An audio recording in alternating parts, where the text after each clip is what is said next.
2 মাসের আয়ের টাকা বন্যার্তদের দিচ্ছেন চিত্রনায়ক শ্যাম।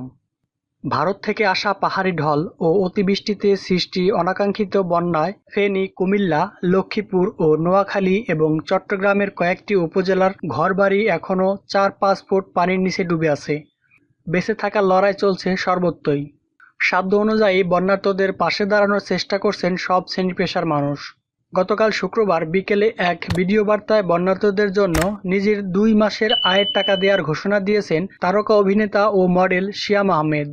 একই সঙ্গে শিয়ামের স্ত্রী শাম্মা রুশাফী অবন্তী তার 1 মাসের আয়ের টাকা বন্যার্তদের দিচ্ছেন। ভিডিও বার্তায় শিয়াম বলেন, গতকাল একটা ছোট বাচ্চা তার জমানো 14,500 টাকা পুরোটাই বন্যার্তদের জন্য ডোনেট করে দিচ্ছে।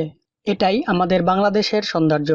আমরা যদি আমাদের নিজেদের জায়গা থেকে নিজেরাই পদক্ষেপ নিতে পারি তাহলেই সবই সম্ভব। সেই জায়গা থেকে আমি সিদ্ধান্ত নিয়েছি আমি আমার এই মাসের ও শেষ মাসের ইনকাম ডোনেট করতে যাচ্ছি।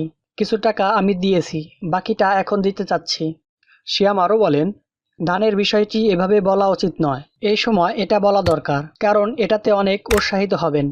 প্রিয় ভিউয়ার্স, শিয়ামের এই উদ্যোগকে আপনি কি মনে করেন তা অবশ্যই কমেন্টে জানাবেন এবং এই বন্যায় অসহায়দের জন্য আপনারা যে যেখান থেকে পারেন যেভাবে পারেন সাহায্য করুন। মানুষ মানুষের জন্য। এরকম আরও নতুন নতুন আপডেট নিউজ পেতে আমাদের চ্যানেলটি সাবস্ক্রাইব করে সাথেই থাকুন। ধন্যবাদ।